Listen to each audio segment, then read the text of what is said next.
salam jumpa dengan saya Admin A di channel Darah Biru Raja-Raja. Di video kali ini, saya akan membahas silsilah biografi Insinyur Soekarno yang merupakan video bagian keempat, yakni peran Soekarno dalam proses pembentukan negara. Pada tanggal 17 Agustus 1945, jam 10 pagi, NKRI secara sepihak menjadi negara yang merdeka. Lega campur gundah menyelimuti perasaan Soekarno yang membacakan teks proklamasi tersebut dalam kondisi demam karena tidak tidur selama 4 hari akibat dari gejala malaria tertiana yang mengakibatkan suhu badannya tinggi. Ia sempat mengeluh pating greges atau badan linu karena demam kepada dokter pribadinya ketika dibangunkan. Tetapi setelah mendapat sedikit perawatan, beliau bangun pukul 9 pagi dan membacakan teks proklamasi pukul 10 bersama Muhammad Hatta. Meskipun setelahnya Soekarno harus tergopoh-gopoh kembali ke kamar tidurnya untuk kembali beristirahat. Dalam kondisi yang belum pulih 100% dari demam, esok hari setelah proklamasi, pada tanggal 18 Agustus 1945, berangkatlah Soekarno ke gedung Raad van Indië, tempat dulu Volksraad berkantor. Di gedung ini kumpul para pendiri bangsa yang sedang rapat PPKI. Hasil rapat pada hari itu memutuskan bahwa Soekarno diangkat menjadi Presiden Republik Indonesia dan Muhammad Hatta menjadi Wakil Presiden Republik Indonesia dengan menggunakan konstitusi yang dirancang beberapa hari sebelumnya. Kemudian dibentuk Komite Nasional Indonesia Pusat atau KNIP sebagai parlemen sementara hingga pemilu dapat dilaksanakan. Pada tanggal 29 Agustus 1945, pengangkatan Presiden Soekarno dan Wakil Presiden Muhammad Hatta dikukuhkan oleh KNIP atau KNIP. KNIP mendeklarasikan pemerintahan baru pada tanggal 31 Agustus dan menghendaki Republik Indonesia yang terdiri dari 8 provinsi, yaitu Sumatera, Kalimantan, tidak termasuk wilayah Sabah, Sarawak, dan Brunei, lalu Jawa Barat, Jawa Tengah, Jawa Timur, Sulawesi, Maluku, termasuk Papua, dan Nusa Tenggara. Dengan perasaan senang, bangga, sekaligus khawatir mengemban tugas yang berat tersebut, Soekarno mulai bekerja. Ada 3 hal yang harus dikerjakan oleh Soekarno selaku Presiden Republik Indonesia. Yang pertama adalah fungsi eksekutif sebagai Presiden, dari mulai memilih menteri dan departemen, serta membentuk struktur wewenang yang konkret dan jelas. Yang kedua, menyiarkan berita kemerdekaan lewat siaran-siaran colongan dari pemancar berita pemerintahan. Yang ketiga, melucuti senjata dari pihak tentara Jepang yang masih ketinggalan di Indonesia dan belum pulang kampung. Inilah yang paling penting karena Soekarno memprediksikan bahwa pasukan sekutu pasti akan datang kembali ke Indonesia. Walaupun sudah tidak terlalu banyak, tentara Jepang masih banyak yang bertugas menjaga teritori Indonesia. Akhirnya, pada tanggal 23 Agustus, dibentuklah Badan Keamanan Rakyat atau BKR. Bentuk dari BKR ini bukanlah ketentaraan, tetapi hanya sekedar organisasi masyarakat untuk menampung para prajurit mantan PETA, Heiho, dan Kneel.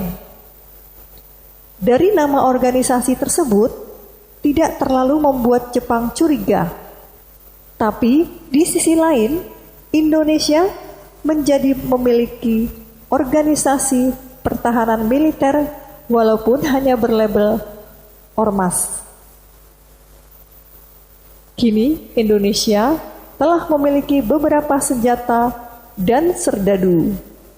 Satu yang harus dilakukan para petinggi bangsa ini adalah memberitahukan kepada dunia dan mencari dukungan dunia atas perjuangan Indonesia untuk tetap merdeka, yakni sesuai dengan perjanjian Potsdam bahwa wilayah hasil invasi Jepang harus dikembalikan ke negara pemilik masing-masing. Tugas berat untuk meyakinkan seluruh dunia bahwa Republik Indonesia adalah pemilik resmi rakyat Nusantara berada pada pundak dua pendiri bangsa kita yang lain, yaitu Sultan Syahrir dan Muhammad Hatta, yang berhasil mendapatkan pengakuan internasional.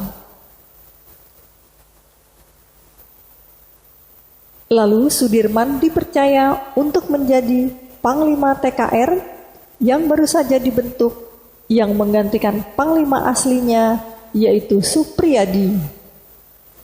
Para milisi non-tentara dihimpun oleh Tan Malaka untuk dapat membantu tentara berjuang melawan agresi sekutu. Urusan diplomasi dipegang oleh Syahrir dan Hatta. Urusan perang dan bentrokan militer dipegang oleh Sudirman dan Tan Malaka. Lantas, apa peran Soekarno selama masa revolusi? Soekarno adalah nyawanya revolusi. Figur Indonesia yang dibawa Soekarno adalah arah perjuangan rakyat saat itu. Artinya, Indonesia bisa dianggap ada bila dan hanya jika Soekarno tetap hidup. Pada tanggal 19 September 1945, yakni sebulan setelah proklamasi kemerdekaan, kewibawaan Soekarno ternyata dapat menyelesaikan peristiwa yang terjadi di lapangan Ikada tanpa pertumpahan darah, yakni sebuah rapat raksasa di mana Soekarno berpidato di hadapan ribuan rakyat.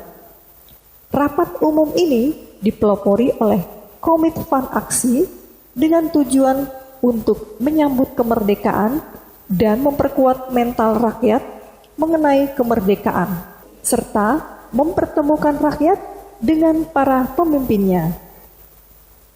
Lapangan Ikada adalah sebuah lapangan luas di pojok timur yang saat ini ditempati oleh kawasan Monas.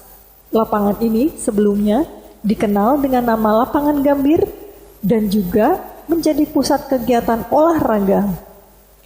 Nama Ikada atau Ikatan Atletik Jakarta muncul di masa pendudukan Jepang pada tahun 1942. Hadirnya Soekarno dan Hatta serta pidato singkat Soekarno selama 5 menit yang berisi ujaran yang meminta rakyat mempercayai pemerintah. Pidato tersebut berhasil menenangkan rakyat yang sudah berkumpul selama 10 jam. Walaupun sedikit kecewa karena Soekarno hanya berpidato singkat, mereka kemudian bubar dan pulang ke rumah masing-masing ketika hari menjelang gelap. Komitmen Aksi inilah yang memobilisasi massa dan mendesak pemerintah untuk bersedia hadir dalam rapat raksasa di lapangan Ikada tersebut. Organisasi ini terdiri dari beberapa suborganisasi seperti Angkatan Pemuda Indonesia atau API, Barisan Rakyat atau BARA, dan Barisan Buruh Tani atau BBI. Anggotanya adalah Soekardi sebagai ketua, Khairul Saleh sebagai wakil ketua, AM Hanafi sebagai sekretaris umum, lalu Adam Malik, Wikana Pandu Kartawiguna, Maruto Niti Miharjo, Kusnaini, Darwis, Johar Nur, dan Armunanto sebagai para anggota.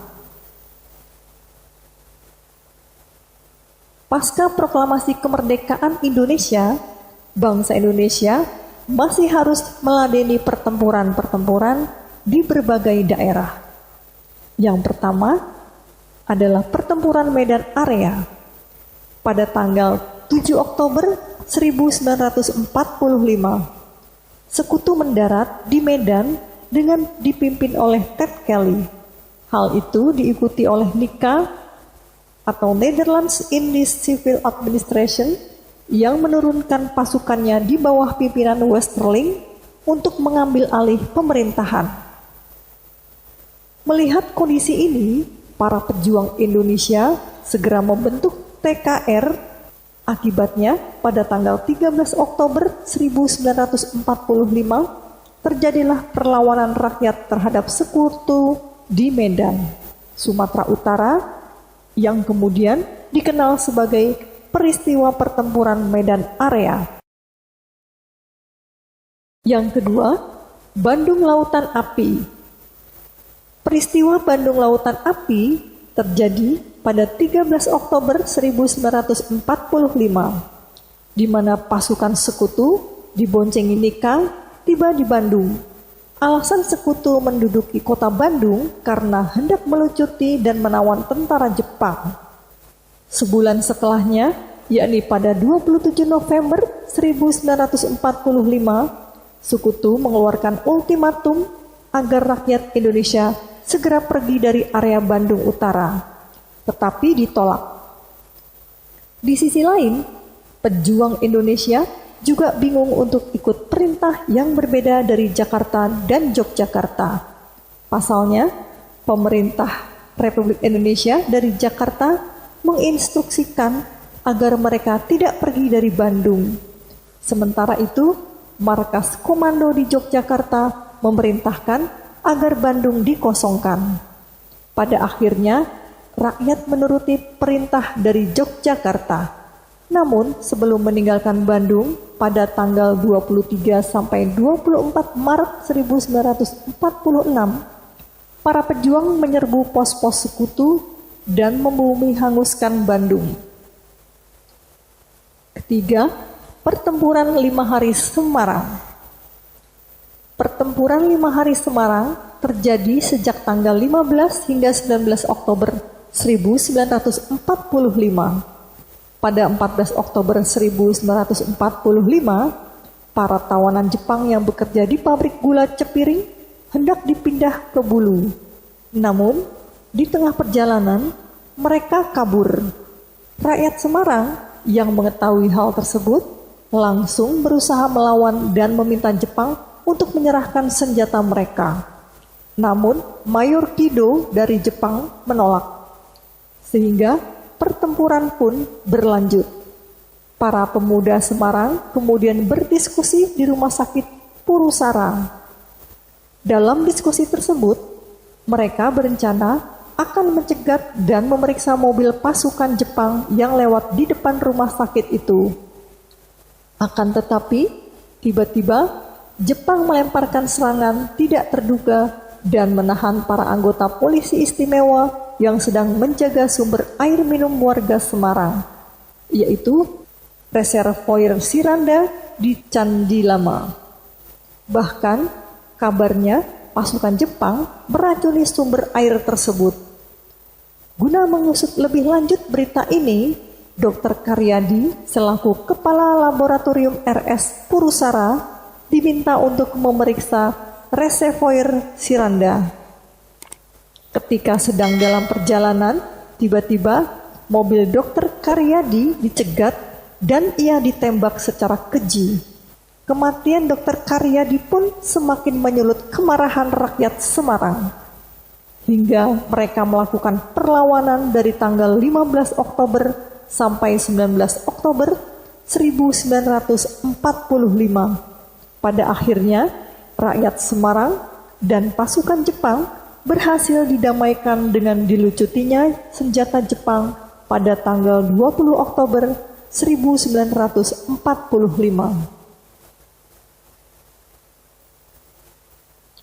Yang keempat, Pertempuran Ambarawa. Pertempuran Ambarawa terjadi pada tanggal 20 Oktober 1945 ketika pasukan sekutu di bawah pimpinan Brigadir Jenderal Beto mendarat di Semarang. Setelah itu, mereka pergi ke Magelang dan membuat kerusuhan di sana. Peristiwa ini lantas membuat masyarakat memboikot dan menyerang balik sekutu. Alhasil, pasukan sekutu terpaksa mundur ke daerah Magelang dan mulai melawan rakyat pribumi. Pengejaran dan pengepungan dilakukan oleh pasukan tentara keamanan rakyat di bawah pimpinan Kolonel Sudirman. Pertempuran pun pecah selama 4 hari, dari tanggal 12 sampai 15 Desember 1945, yang kemudian disebut sebagai Pertempuran Ambarawa. Pertempuran ini diakhiri dengan kemenangan oleh pihak TKR pada tanggal 15 Desember 1945. Yang kelima, Pertempuran Surabaya. Pada saat kedatangan sekutu atau AFNE yang dipimpin oleh Letjen Sir Philip Christison akhirnya mengakui kedaulatan Indonesia secara de facto setelah mengadakan pertemuan dengan Presiden Soekarno pada tanggal 25 Oktober 1945. Presiden Soekarno juga berusaha menyelesaikan krisis di Surabaya.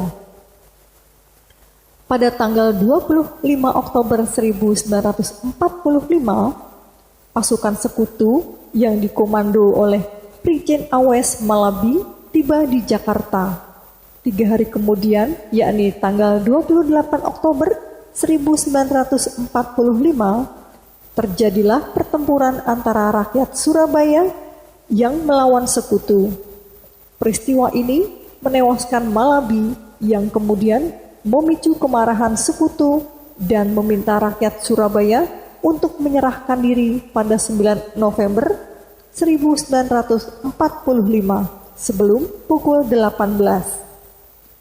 Apabila ultimatum tersebut tidak dituruti, maka sekutu akan menyerang Surabaya keesokan harinya. Pada tanggal 10 November 1945, rakyat Surabaya memilih untuk tidak mengindahkan ultimatum dan dengan penuh semangat melakukan perlawanan terhadap sekutu. Dan terjadilah pertempuran Surabaya pada tanggal 10 November 1945. Yang keenam, Puputan Manggarana.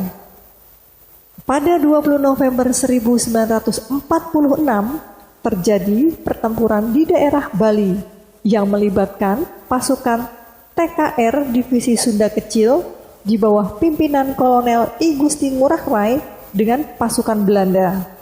Peperangan terjadi dari dini hari sampai siang hari, di mana pasukan I Gusti Ngurah Rai berhasil memukul mundur Belanda.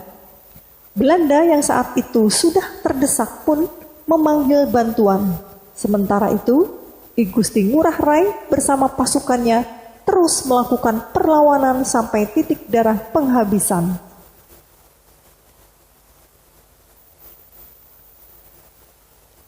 Karena banyak provokasi di Jakarta pada waktu itu, Presiden Soekarno akhirnya memindahkan ibu kota Republik Indonesia dari Jakarta ke Yogyakarta, diikuti wakil presiden dan pejabat tinggi negara lainnya. Kedudukan Presiden Soekarno menurut Undang-Undang Dasar 1945 adalah kedudukan presiden selaku kepala pemerintahan dan kepala negara atau presidensial atau single eksekutif. Selama revolusi kemerdekaan, sistem pemerintahan berubah menjadi semi-presidensial atau double eksekutif.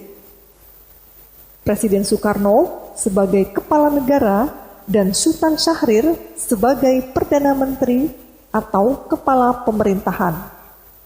Hal itu terjadi karena adanya maklumat Wakil Presiden nomor 10 dan maklumat pemerintah bulan November 1945 tentang partai politik. Hal ini ditempuh agar Republik Indonesia dianggap negara yang lebih demokratis. Meski sistem pemerintahan berubah, pada saat revolusi kemerdekaan, kedudukan Presiden Soekarno tetap paling penting, terutama dalam menghadapi peristiwa Madiun 1948, serta saat agresi militer Belanda kedua yang menyebabkan Presiden Soekarno, Wakil Presiden Muhammad Hatta, dan sejumlah pejabat tinggi negara ditahan oleh Belanda. Meskipun sudah ada pemerintahan darurat Republik Indonesia atau PDRI dengan ketuanya adalah Syafruddin, prawira negara, tetapi pada kenyataannya dunia internasional dan situasi dalam negeri tetap mengakui bahwa Soekarno-Hatta adalah pimpinan Indonesia yang sesungguhnya. Hanya kebijakannya yang dapat menyelesaikan sengketa Indonesia-Belanda.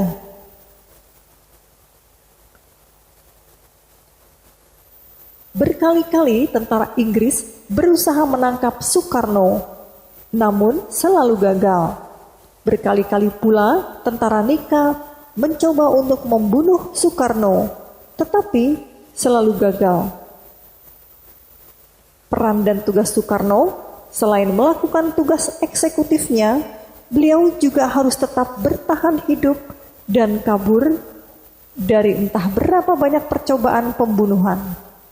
Dengan tetap hidup, Soekarno akan tetap menjadi figur yang mewakili terbentuknya NKRI dan diperjuangkan oleh seluruh rakyat Indonesia. Di sisi lain, hal-hal yang kurang penting untuk dikerjakan oleh Soekarno adalah masalah mogoknya jatah beras dari Bekasi. Soekarnolah yang menyelesaikan. Ada sekelompok pemuda yang memblokade rel kereta. Soekarno juga yang menenangkan mereka. Hal-hal semacam itu kadang sengaja dibuat karena rakyat sangat penasaran terhadap sosok Soekarno dan ingin dihampiri secara langsung oleh sosok Soekarno. Intinya, Soekarno merasa bahwa dirinya harus hadir di tengah-tengah masyarakat bagaimanapun kondisinya. Soekarno pun harus memimpin sebuah negara yang sedang diserbu oleh sekutu dan sisa-sisa tentara Jepang. Negara baru yang bernama Indonesia belum mempunyai apa-apa, ekonomi perdagangan pun diblokade oleh Belanda. Maka harus ada yang dilakukan, yakni menyelundupkan barang. Menteri Kemakmuran pada waktu itu adalah Dr. Adnan Kapaugani, akhirnya bertugas menyelundupkan barang agar nafas ekonomi negara Indonesia bisa berhembus di bawah tekanan perang. Segala macam diselundupkan, mulai dari timah, beras, hasil perkebunan, dan sebagainya, untuk bisa ditukar dengan persenjataan dan emas sebagai alat transaksi universal. Soekarno benar-benar mengurus negara yang baru lahir dan tidak punya apa-apa. Tetapi Soekarno memiliki segudang harapan dan potensi. pada tanggal 11 sampai 13 November 1946, Perjanjian Linggarjati berlangsung di Desa Linggarjati, Kuningan, Jawa Barat. Setahun kemudian, di bawah Syahrir atas arahan Soekarno, Indonesia berhasil mencapai kata sepakat dengan negeri Belanda, yakni Perjanjian Linggarjati ditandatangani kedua belah pihak pada tanggal 25 Maret 1947 di Istana Rijswijk atau kini sebagai Istana Merdeka di Jakarta, yang menghasilkan beberapa poin dan pasal, yaitu yang pertama, Belanda mengakui secara de facto wilayah Republik Indonesia, yaitu Jawa, Sumatera, dan Madura. Yang kedua, Belanda harus meninggalkan wilayah Republik Indonesia selambat-lambatnya tanggal 1 Januari 1949. Yang ketiga, Belanda dan Indonesia sepakat membentuk Republik Indonesia Serikat. Para tokoh yang terdapat dalam perjanjian bersejarah tersebut, yaitu pihak Indonesia diwakili oleh Sultan Syahrir sebagai ketua, ditemani oleh Aka Gani, Susanto, Tirtoprojo, dan Muhammad Rum. Pihak Belanda diwakili oleh Wim Schermerhorn sebagai ketua dan ditemani oleh Max van Pol, H.J. van Mook, serta F. de Boer. Agresi militer Belanda kedua yang dilancarkan tidak membuat rakyat Indonesia menyerah. Rakyat Indonesia di Surabaya dengan gigihnya terus berjuang untuk tetap mempertahankan kemerdekaan. Perang seperti ini pun tidak hanya terjadi di Surabaya, tetapi juga hampir di setiap kota. Republik Indonesia secara resmi mengadukan agresi militer Belanda ke PBB karena agresi militer tersebut dinilai telah melanggar suatu perjanjian internasional, yaitu Perjanjian Linggarjati. Atas tekanan Dewan Keamanan PBB, maka pada tanggal 15 Agustus 1947, pemerintah Belanda akhirnya menyatakan akan menerima resolusi Dewan Keamanan untuk menghentikan pertempuran. Pada tanggal 17 Agustus 1947, pemerintah Republik Indonesia dan pemerintah Belanda menerima resolusi Dewan Keamanan untuk melakukan gencatan senjata, dan pada tanggal 25 Agustus 1947, Dewan Keamanan membentuk suatu komite yang akan menjadi penengah konflik antara Indonesia dan Belanda. 2 tahun kemudian, tepatnya tanggal 23 Agustus 1949 hingga 2 November 1949, giliran Bung Hatta yang memberi kemenangan telak atas Indonesia pada Konferensi Meja Bundar atau KMB di Den Haag, dengan memenangkan teritori kedaulatan Indonesia dari Sabang sampai NTT dan Maluku. Kalau bukan karena seorang Bung Hatta yang waktu itu pergi mewakili Indonesia di KMB, mungkin negara Republik Indonesia bentuknya tidak akan seluas seperti yang kita kenal saat ini. Belanda pun mengakui kedaulatan Indonesia. Kedaulatan tersebut tidak dapat dicabut kembali dan bersifat tanpa syarat. Isi dari KMB adalah Belanda mengakui Republik Indonesia Serikat sebagai negara yang merdeka dan berdaulat. Republik Indonesia Serikat dan Kerajaan Belanda akan dibentuk Uni Indonesia Belanda dengan Ratu Belanda sebagai ketuanya. Penarikan kapal-kapal perang Belanda dari Indonesia. Dalam konferensi meja bundar, delegasi dari Indonesia diwakili oleh Muhammad Hatta, Muhammad Rum, dan Profesor Dr. Supomo. Sedangkan untuk perwakilan dari BFO atau Bijenkorps Federal Overleg yang merupakan kumpulan negara federal hasil bentukan Belanda di Indonesia adalah Sultan Hamid II. Setelah pengakuan kedaulatan, pemerintah Belanda menyebutkan sebagai penyerahan kedaulatan, Presiden Soekarno kembali diangkat menjadi Presiden Republik Indonesia Serikat atau RIS, dan Muhammad Hatta diangkat sebagai Perdana Menteri RIS. Karena tuntutan dari seluruh rakyat Indonesia yang ingin kembali ke negara kesatuan, maka pada tanggal 17 Agustus 1950, RIS kembali diubah menjadi Republik Indonesia, di mana Insinyur Soekarno menjadi presiden dan Muhammad Hatta menjadi wakilnya. Soekarno dan Hatta memutuskan untuk segera mengubah bentuk negara menjadi negara kesatuan, seperti yang dicita-citakan pada waktu proklamasi. Tugas pertama Soekarno sebagai Presiden Republik Indonesia Serikat adalah membuat Republik Indonesia Serikat menjadi negara kesatuan Republik Indonesia. Setelah mengubah bentuk negara dan mengganti undang-undang dari Konstitusi Republik Indonesia Serikat ke Undang-Undang Sementara tahun 1950, Soekarno memutuskan bahwa sekaranglah saatnya dia berperan sebagai duta Indonesia untuk seluruh dunia dan mengenalkan negara baru ini kepada para pemimpin dunia.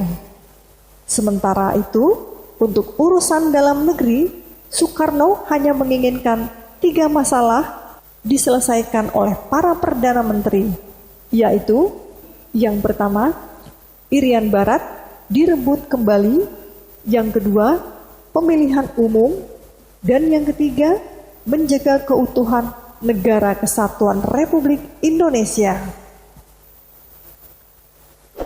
Demikianlah video sejarah silsilah biografi Insinyur Soekarno bagian keempat.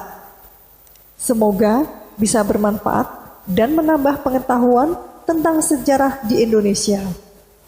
Sampai jumpa di video bagian kelima, yakni Soekarno memperkenalkan Indonesia ke mata dunia. Terima kasih.